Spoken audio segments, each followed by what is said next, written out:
Time to rebuild the carburetor. The Jeep runs pretty rough, and largely because the old carburetor is gummed up with dirt, grime, and carbon inside and out. The Jeep is from a simpler time when repairing cars was more straightforward, but don't be fooled. Carbs are very complex devices that have been precisely engineered and calibrated by very smart people. Rebuilding them is very doable, but you have to be very detailed and aware, keeping track of everything you do so you can reassemble them correctly. Got my table set up so that the outside light of the garage can come in, give me some more light, and so adjustment parts for the carburetor. This is the float gauge right here. I set the float, a bunch of gaskets, but what you got to worry about is sometimes there are BBs and weighted little bars inside of these carbs, and so you got to be careful. Really just keep it slow and watch where stuff is coming out, because you miss a little BB like that on that weighted bar on top and things just don't work.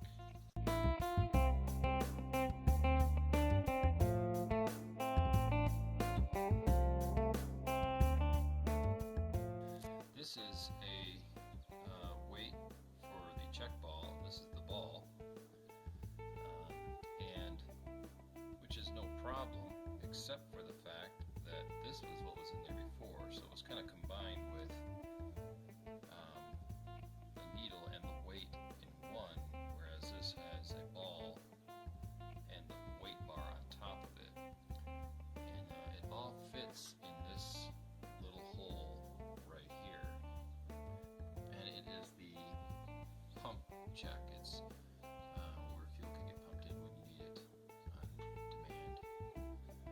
Anyway, I'm going to gamble, and I'm going to put, I guess I'm going to put this weighted ball and bar in here instead of what was in there before. It says that's where it goes. Comes with the rebuild kit, so I'm going for it. Got it cleaned up, starting to reassemble. I still have some parts in the parts wash down there, but major components here are fairly cleaned up. I've already got the float reset, new needle and seat put in. I gotta set the tang on the float, which is that little tab right in the middle there. Right there.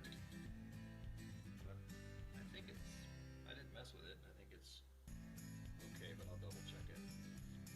Gotta make sure all your surfaces are cleaned off for the gasket, and I'm gonna be mounting it back on. Okay, with the carburetor parts all cleaned up and the carburetor reassembled, the finished product is mounted back on the engine. The original thermostat for the choke assembly was broken, but of all things, I was able to find a new one on eBay.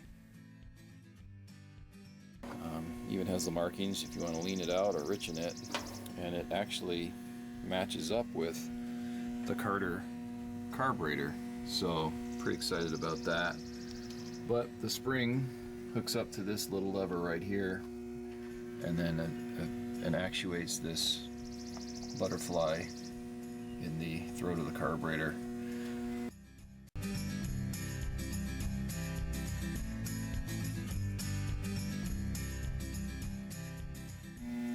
So at first blush here, it looks like this little tab on this spring hooks onto the little tab that comes out of this choke assembly on the carburetor, and on top with these hash marks on top of the carburetor, you can adjust how lean or how rich you run your choke.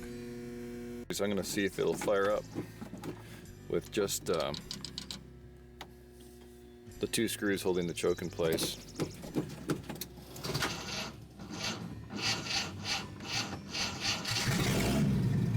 She fires. She fires. Oh, and she died.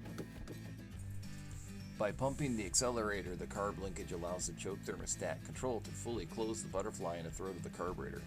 Pumping the gas also actuates a little pump inside the carb. Remember the ball and weighted bar parts? That squirts gas directly into the intake of the engine. All of that enriches the air-gas mixture enough to start a cold engine. Fire that up. Run out. Runs out pretty smooth too. With that carburetor all rebuilt and everything. Doesn't sound too bad. This pipe connects to the exhaust manifold on the engine so that heat from the exhaust makes its way directly to the choke thermostat. Once the engine starts warming, the gas-fuel mixture is leaned out, or less gas in the mix. If this doesn't happen, the engine is flooded with gas and it stops running. Okay, this is from Gabby.